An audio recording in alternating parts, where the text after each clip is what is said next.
Hello dear 7th graders, welcome to your English grammar class. Today we are going with the topic notice writing. So before I begin, I will take the pledge. I commit to be vigilant and bear in mind at all times the risk to myself and my colleagues from COVID-19.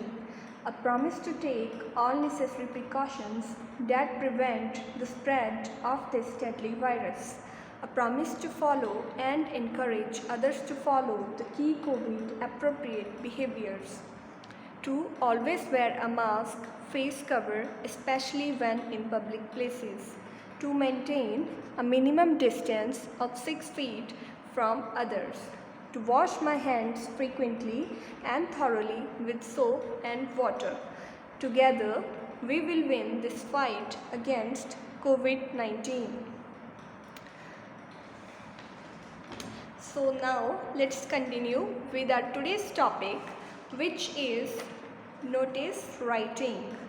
So before beginning, you must be clear about what a notice is.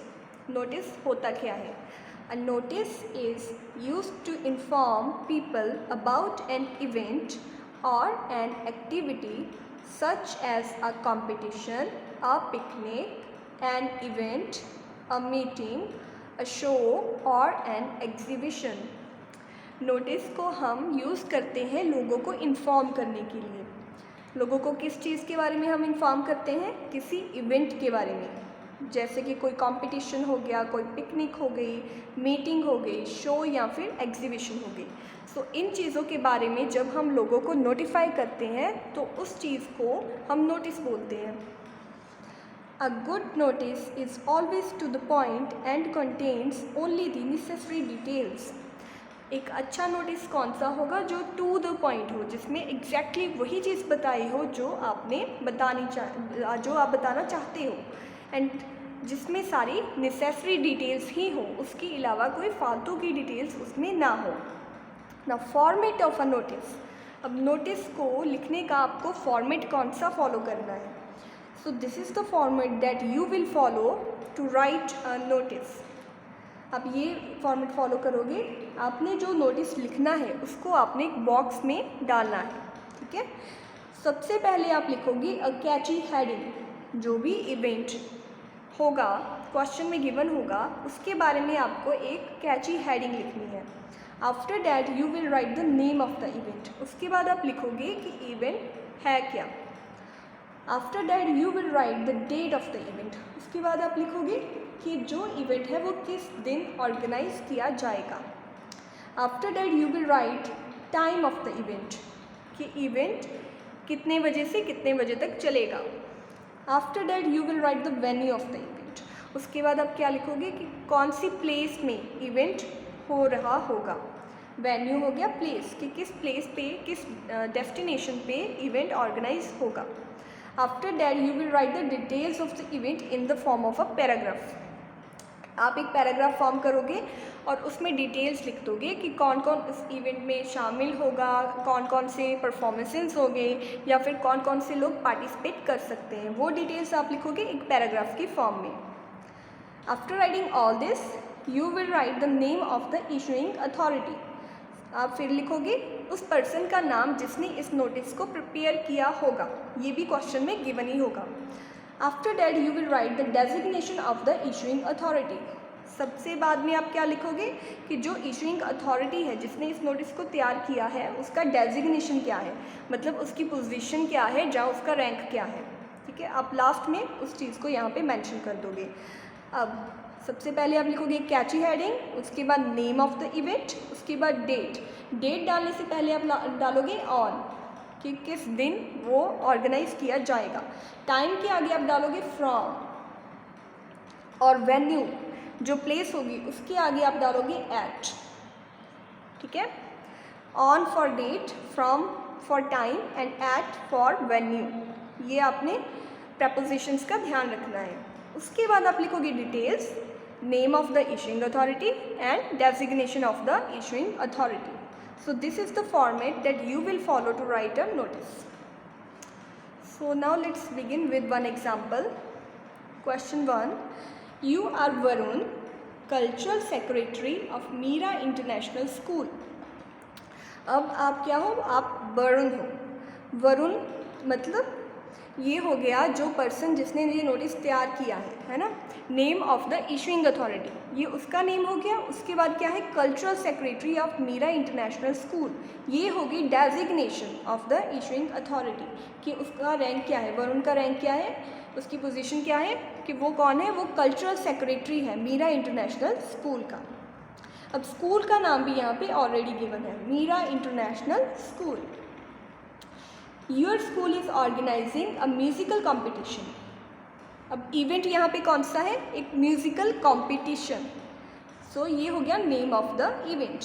In the school premises, school के अंदर ही ये competition organise किया जाएगा, school की premises के अंदर मतलब जो वेन्यू होगा वो भी आपने स्कूल के अंदर का ही सिलेक्ट करके वहाँ पे लिखना है कि स्कूल के अंदर कोई भी प्लेस आपने सेलेक्ट करके उसको वहाँ का वेन्यू बनाना है। Write a notice inviting talented students to appear for audition. अब आपने जो नोटिस लिखना है उसमें क्या करोगे, टैलेंटेड स्टूडेंट्स को इनवाइट करोगे ऑडिशन देने के लिए कि आके ऑडिशंस दे दो, ठीक है। So let's begin. सबसे पहले हमने डाली है कैची हेडिंग।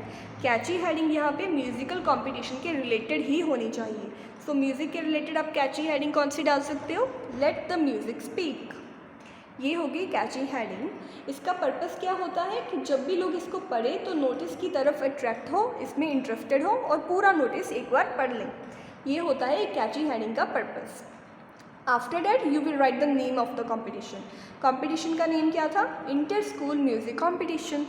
कॉम्पिटिशन किस चीज़ का था, म्यूज़िक का, तो आप लिख सकते हो इंटर स्कूल म्यूज़िक कॉम्पिटिशन। ये दो चीज़ें होगी। उसके बाद आप लिखोगे डेट ऑफ द इवेंट कि किस दिन ऑर्गेनाइज किया जाएगा। अब कोई भी डेट क्वेश्चन में तो गिवन नहीं थी, तो आप अपने आप से कोई भी डेट यहाँ पे डाल सकते हो। जैसे हमने यहाँ पे डाली है ऑन 8 मई 2021। डेट लिखते टाइम आपने यही फॉर्मेट फॉलो करना है, सबसे पहले ऑन, उसके बाद जो डेट होगा वो 8 मई 2021। After that you will write the time of the event कि कितने बजे से कितने बजे तक ये इवेंट चलेगा, ऑर्गेनाइज किया जाएगा। सो टाइम के आगे आप डालोगे फ्रॉम 9 AM to 12 noon, कि सुबह के 9 o'clock से 12 noon तक, ठीक है, 9 बजे से दोपहर 12 बजे तक ये चलेगा।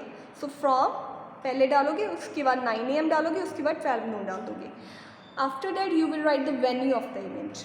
वेन्यू के आगे आप डालोगे एट, कहाँ पे, centenary hall Meera International School. अब जो वेन्यू था हमने क्वेश्चन में ऑलरेडी रीड किया है कि वो स्कूल प्रीमाइजेस के अंदर ही होगा, तो स्कूल प्रीमाइजेस के अंदर आप कोई भी डेस्टिनेशन सेलेक्ट कर सकते हो, मतलब लाइब्रेरी भी सिलेक्ट कर सकते हो, हॉल भी सिलेक्ट कर सकते हो, कैफेटेरिया भी सिलेक्ट कर सकते हो। तो यहाँ पे हमने कौन सा लिखा है, कोई भी सेंटेनरी हॉल, और स्कूल का नेम भी ऑलरेडी गिवन था मीरा इंटरनेशनल स्कूल, वो भी हमने साथ में लिख दिया। तो ये सारी चीज़ें हमारी हो गई। उसके बाद आपने एक पैराग्राफ फॉर्म करना है जिसमें आप लिखोगे डिटेल्स के बारे में कि कौन कौन इस म्यूज़िक कंपटीशन में पार्टिसिपेट कर सकता है, क्योंकि ये ऑडिशन के बारे में था तो कौन कौन इसमें ऑडिशंस दे सकता है। फॉर एग्जांपल ऑल प्यूपिल्स मतलब students from classes 6th to 10th। अब हमने कौन से स्टूडेंट सेलेक्ट किए हैं, 6th to 10th, who wish to participate are to give their names to Mrs. Mahira Khan on or before 1st May 2021। So 6th से 10th तक के जो भी बच्चे हैं, जो भी स्टूडेंट्स हैं, जो भी पार्टिसिपेट करना चाहते हैं, वो अपने नेम मिसेस माहिरा खान को दे सकते हैं 1 मई 2021 से पहले या फिर 1 मई 2021 को, ठीक है, ऑन और बिफोर। सो क्योंकि कंपटीशन 8 मई को ऑर्गेनाइज होना है, तो हमने जो ऑडिशंस हैं उसकी टाइमिंग पहले से लिख देनी है कि ऑडिशन कितनी डे को ख़त्म हो जाने चाहिए। तो 1 मई हमने यहाँ पे लिख दिया। सो जो पर्सन उनके नेम कलेक्ट करेगा उसका नेम भी हमने यहाँ पे मेंशन कर दिया। तो ये होगी डिटेल्स अबाउट द इवेंट। उसके बाद आप क्या लिखोगे, name of the issuing authority. So issuing authority का नेम ऑलरेडी गिवन था, Varun. After that you will write the designation of the issuing authority. जो इशूइंग अथॉरिटी था वो क्या था, वो था कल्चरल सेक्रेटरी। कल्चरल सेक्रेटरी कहाँ का, म्यूज़िक क्लब का। म्यूज़िक क्लब क्यों? क्योंकि ये म्यूज़िक कंपटीशन था, तो हमने उसको कल्चरल सेक्रेटरी म्यूज़िक क्लब यहाँ पे उसका डेजिग्नेशन लिख दिया. So that's all. Dear students, you have to write this work in your fair notebook and make sure you are completing your fair notebook side by side. So thank you so much.